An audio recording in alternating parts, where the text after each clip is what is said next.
we're going to say something, and then I'll reverse it so that people have to decode it to find out what we said, right? All right. So, all right, Travis, you start. You say something that you want to be in reverse for people to find. Keith, you do the same. Then I'll do it. All right. All right. Sounds good. With that, we'll say something interesting. Lick on the soft, small, flaccid penis that I am presenting to you right now. Keith. Worship Satan! And my little point of interest is, this would be really funny when people realize that I haven't reversed this audio. Good stuff. Good stuff. I was really hoping you guys would reveal some deep secret information. I literally have secrets. What? All right, let's start the show, and then the show will start. See, Yeah. that's how it's done. I believe so. No one will notice how awkward or terrible this transition was at all.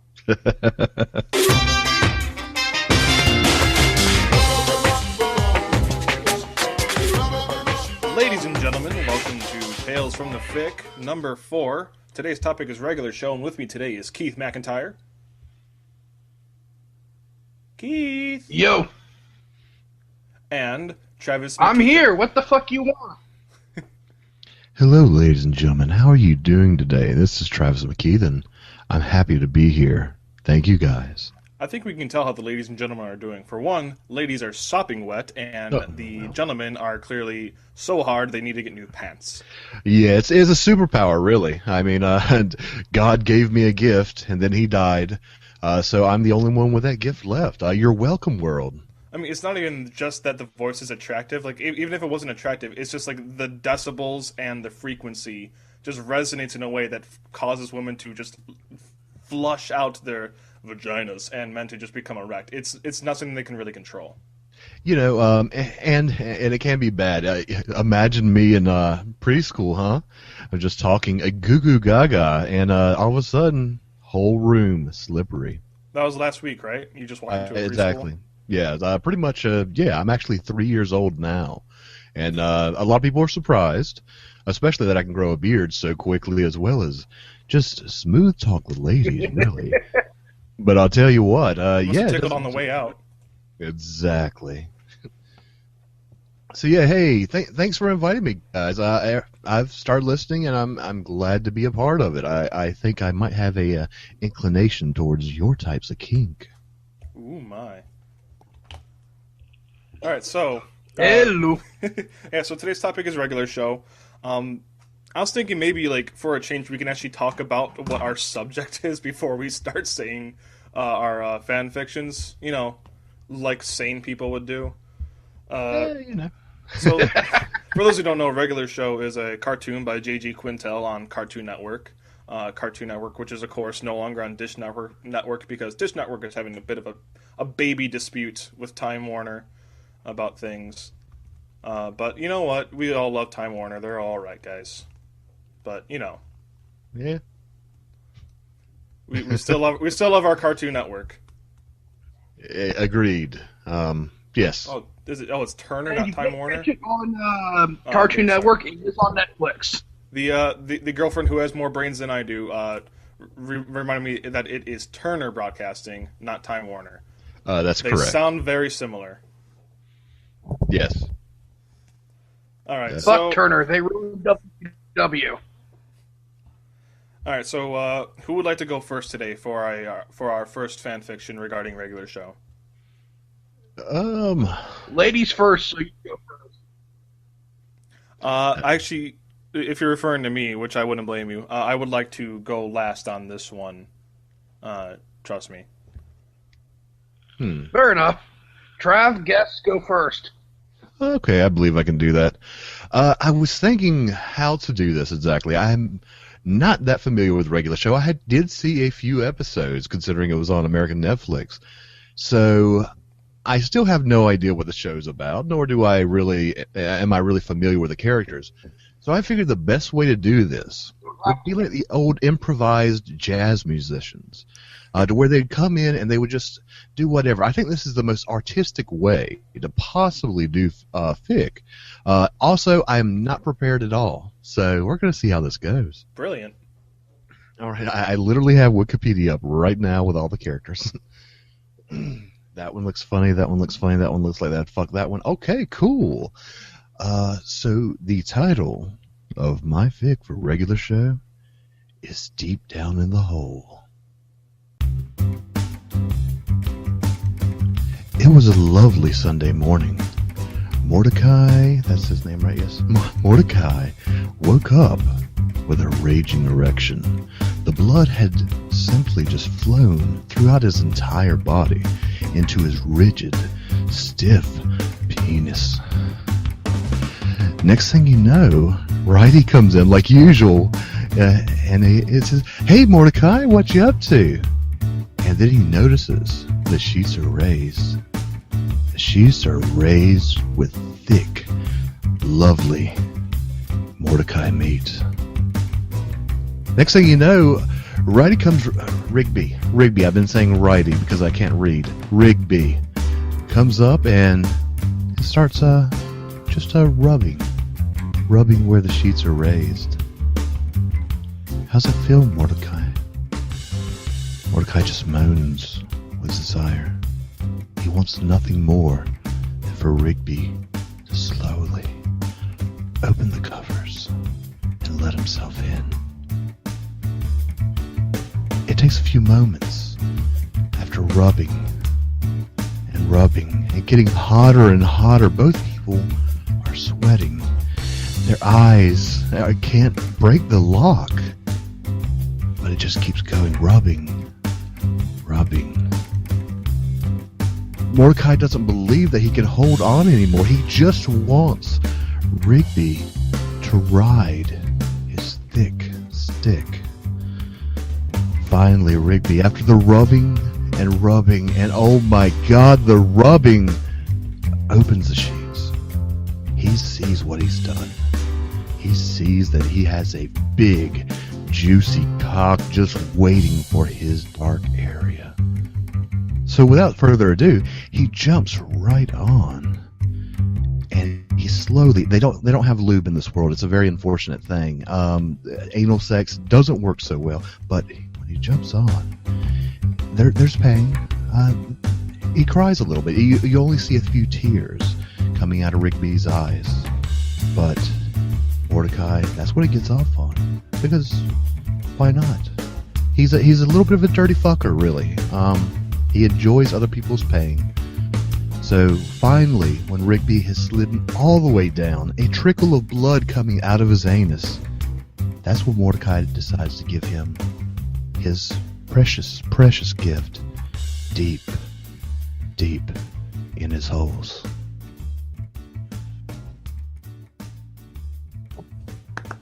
Everybody good? Everybody come at least twice. If you didn't come at least twice, you are the problem, not me. It's strange how such a dry reading can make someone so wet. Exactly. That's pretty sorry good. Sorry if I went a little bit long there. I was literally No, that's not a problem. trying to piece together. But yeah, thank you. It's fun doing very uncomfortable dry anal sex talk. So was that completely improvised? Yes, like literally. I was planning on doing it last night, but then Steven kept me up all night with his sexiness. So yeah, I honestly didn't prepare. I'm looking at pictures of all the major characters, and as much as I would like to have had a fisting story about High Five Ghost, because that would be funny, I just decided to go with the two main characters that I'm somewhat familiar with, and maybe next time I can get something even more interesting. No, I really wish I would have thought of a High Five Ghost fisting scenario. It'd be amazing. It'd be amazing. You could even bring Pac-Man into that, because that's an obviously copyright infringement ghost with a fist on its head. I'm fisting you. Oh. You know who else gets fisted? My mom. My mom. Okay, that's a reference to the show that I'm not familiar with. I'm sorry. But it sounds funny. It sounds amazing. I'm going to actually check this out more after when I should have checked it out before. So we're good. That's what Tales from the Fic is really about. Like it's about cultural awareness. Exactly. You guys are doing Jesus' work, really, and I want to thank you for that. All right, Keith. All right, so I guess it's my turn. Sure. Go, Keith.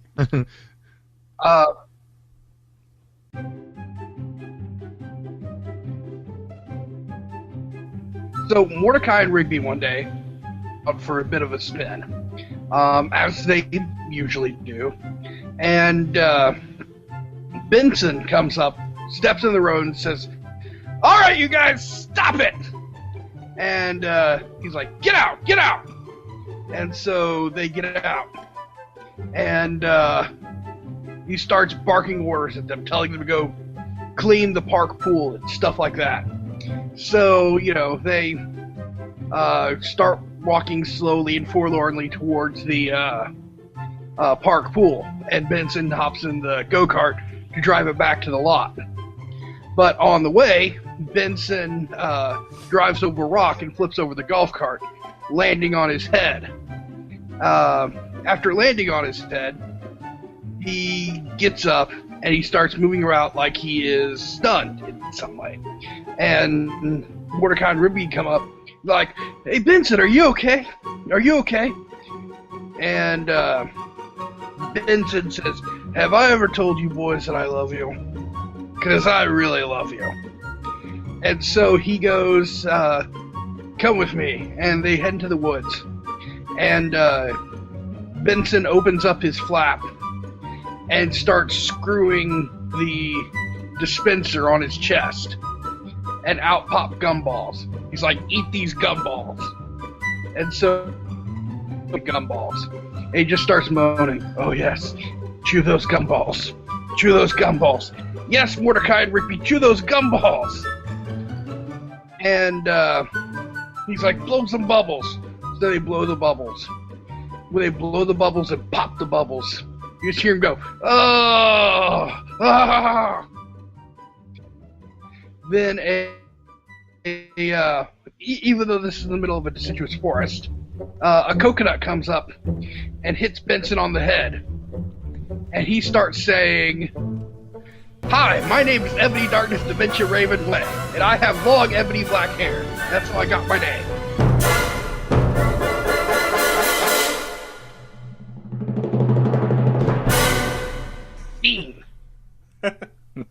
Brilliant. I feel that I should really watch the show now. And not saying that that's a storyline, but it sounds close enough to where it could be one, and I need something new to jerk off to. I must have missed all the sex stuff because I had to run away from my computer for a minute. Is that what happened? It was very erotic. Oh, all right. Well, it is Keith. Chewing on gumballs and shit. That is definitely a fetish. I haven't looked it up just yet, but I guarantee that is a fetish, and a dirty one at that. You could possibly get that gum in your hair. What would you do then? You would fucking rub up against it really hard. I think that puts new meaning to blow smoke up someone's ass. Indeed, no, it really does, and we're really educating the children here, guys. We're doing a great job. God, I hope we have no kids listening. I think that would be illegal. Well, we have a 3-year-old right here. Oh, yeah. Educating at okay, I'm going to stop, because whenever I get on a roll, it goes dark. It doesn't go up, it keeps going down. And we're going to stop there. I live with a guy who's literally called the Dark Lord of the Gypsy. I've heard every dark, fucked up thing there is to hear. Not yet. Uh-oh. So I want to go on to my fan fiction. I want to have a warning beforehand. Mm-hmm. I mean no harm to anybody in real life. This fan fiction is not a threat. It is not a representation of anyone in the real world. This is just a goofy story that might be incriminating. I'm intrigued. Now that we've gotten that over with, I bring you The Assassination of J.G. Quintel by the coward Keith McIntyre. It's awesome. Go for it. All right, I will start.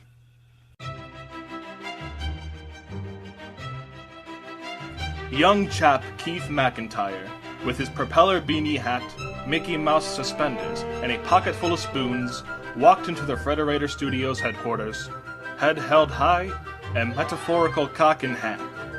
"I want to be just like you, Mr. Quintel," Keith boasted to the empty lobby, unaware that the creator of Regular Show was not in the vicinity. "I've come to be a great animator!" From there, Keith skipped with a level of agility known only to dolphins and circus folk on PCP. He stopped in front of a door, on which a placard read the name and title, J.G. Quintel, Baroness of Animation, Lord on High. Keith knocked on the door gently once, twice, thrice, and without skipping a beat, he reared up and kicked the door down like a great horny ogre. An audible yelp of pain and surprise rung out as the heavy plywood cracked over the animator's head. "You my donkey!" roared Keith as he grabbed Quintel by his beautiful long dark hair and quickly jerked him into the hallway. "This is my swamp!" bellowed Keith, punctuating each syllable with a stiff punch to the man's face. "This is my swamp!" Thoroughly bruised and tossed aside, JG began crawling away to escape the raving lunatic, whose name is Keith McIntyre. Keith licking his knuckles while chanting, "So sweet, so sweet." I'll just let you finish there, Travis. No, go on, please. Keith, licking his knuckles while chanting, "So sweet, grabbed the animator's ankle and began dragging him down the hallway.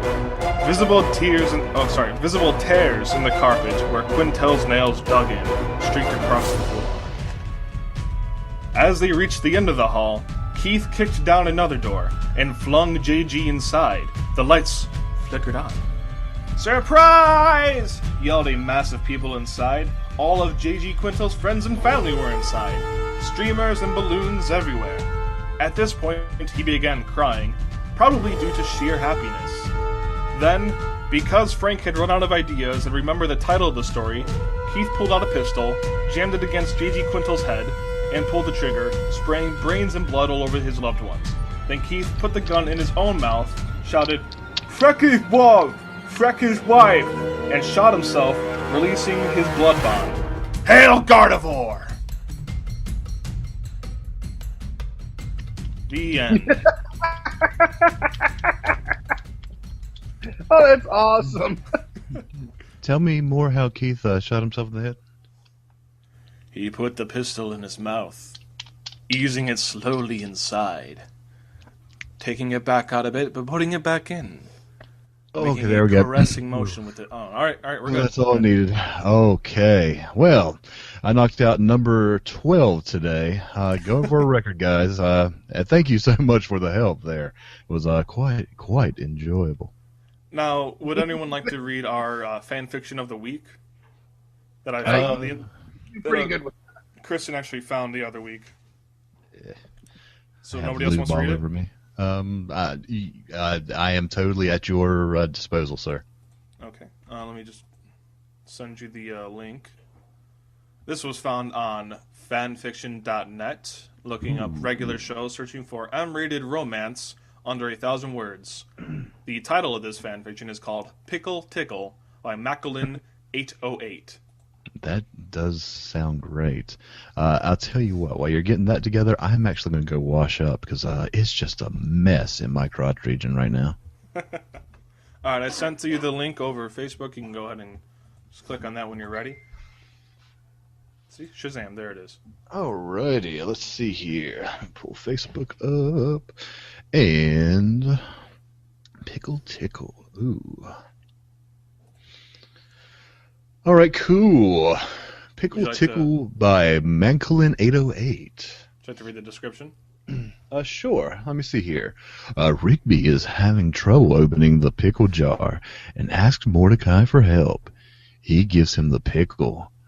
Morby smut, read at your own risk. I think Morby's like Mordecai and Rigby slash. Oh wow, yeah, I think that's what they call them when they ship them.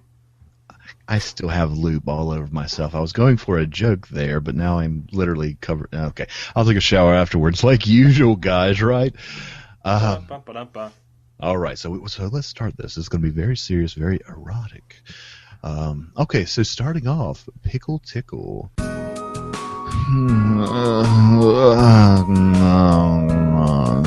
Said Rigby as he struggled to open the pickle jar. Why can't I get the cap off? Rigby squirmed and grunted while twisting the cap as hard as his tiny little raccoon hands could. He took his clothes off, and he was getting sweaty from all the hard work he was doing. Rigby rolled around on the floor with the pickle jar. Screaming at the top of his lungs, he fought with the cap. He rolled into the table, and some oil that had been on top of it fell off and splashed all over his hot, naked, skinny, fat raccoon bod. His hot bod glistened in the living room, lit up by scented candles that smell like roses. Then he rolled into a pile of rose petals that stuck to his oily body. Mordecai watched from the kitchen, boner in hand. Said Mordecai in arousal. Rigby threw the jar of pickles around the room and flopped down on the floor, dejected after failing to remove the cap. The jar did not break because it was made of Nintendium.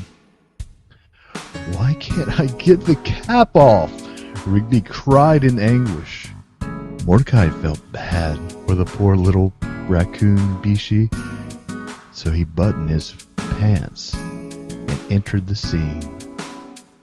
Need some help with that, dude? Said Mordecai, extending a hand to Rigby. Rigby had face planted into the carpet, but tentatively raised a hand and grasped Mordecai's. He recoiled in horror because it was actually his wiener. I know exactly what that is, said Rigby, his face still on the carpet. No you don't, said Mordecai. Yes I do, man, said Rigby in contest. There was a moment of silence. You could cut the sexual tension with a butter knife. That's what it is, asked Mordecai. That's your boner, said Rigby, matter-of-factly. Nuh-uh, it's a big hot dog, said Mordecai. Rigby raised his head from the carpet and poked the schlong. That's definitely a boner, said Rigby, his eyes narrowed. I'll trick you, said Mordecai slyly. Not cool, dude, says Rigby, slapping the boner. Mordecai moaned like a little anime girl in hentai. Fine, bro, I'll go get your stupid pickles, 'cause you obviously can't take a joke, said Mordecai, retrieving the pickle jar. Thanks, man, said Rigby, flopping down on the waterbed. Here, close your eyes, and I'll feed it to you, said Mordecai, re-entering the room with the pickles. Wow, thanks. That's actually really nice of you, man, said Rigby as he closed his eyes. Rigby felt the pickle enter his mouth. The pickle is warm and throbbing, thought Rigby. I'll trick you, said Mordecai.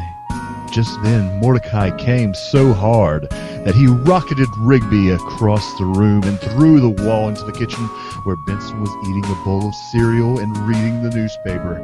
As he jizzed profusely, Mordecai cried out in passion, "Oh!" while pumping his fist in the air.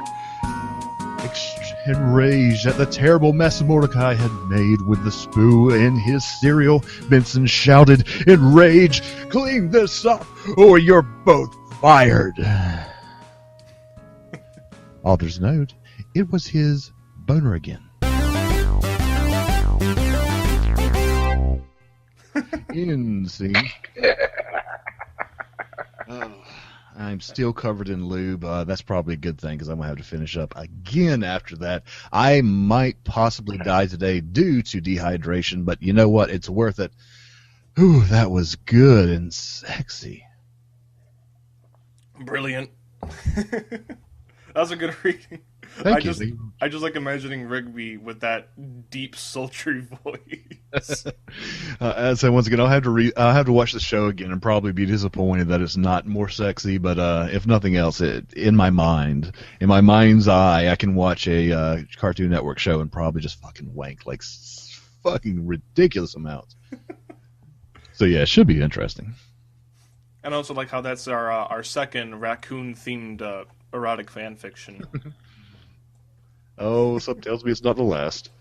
Oh, far from it, I hope. We're just going to have an episode titled Raccoons, where we just make porn about raccoons. Ooh, God, I'm getting ideas about that right now. We should Ideas. get Max Scoville on that episode. That would be interesting. Ooh, I need a little bit of recovery after that one, guys. It's taking me to a dark place, but a very nice place, honestly. Well, I guess on that note, we can finish up the show. Travis, would you like to tell us a bit about what you're doing? Anything you'd like people to know about? I have a YouTube channel over at youtube.com/Travis McKeithen that I do never update, but when I do update it, sometimes funny things happen. Up to and including reading fanfic, playing bad video games, and pretty much mental masturbation, honestly. You can go over there, maybe I'll update it one day. Other than that, you can contact me at Yell in the Air, because I don't really do Twitter. Maybe I'll hear you. Yell Travis, and that's it. Thank you. Thanks for having me on, guys. Thanks. Oh, it's been a pleasure. Keith, would you like to? It was awesome having. Thank you. You can find me on Twitter.com at Shattered Human. The Shattered at Twitter.com. You can find me on Facebook at Facebook.com/PreacherCasey, or on SoundCloud.com/PreacherCasey. Brilliant. You can find me at Frank Margarella on Twitter, and you can go to my website, turtlecade.com. And if you really want to go for some fun, kids, do hard drugs and kill people, but always get your parents' permission first. Then it's their fault. We can't be held accountable. This joke's not funny anymore. Hey folks, Frank Margarelli here again. Thank you for listening to episode 4 of Tales from the Fic. Today's topic was regular show, and our hosts today were me, Frank, Keith McIntyre, and Travis McKeithen. You can follow all their stuff on the stuff that you heard just a couple of seconds ago from the ending credits. We have a Facebook group. You just look up for Tales from the Fic group on Facebook. It's not that hard to find. If you can't find it, then do something about it. I don't know. Ain't your mom. Prick. God. See y'all next week, assholes. Oh yeah. Royalty-free music. Incompetech.com and a MIDI version of Notorious B.I.G.'s Big Papa. Whatever, nerds.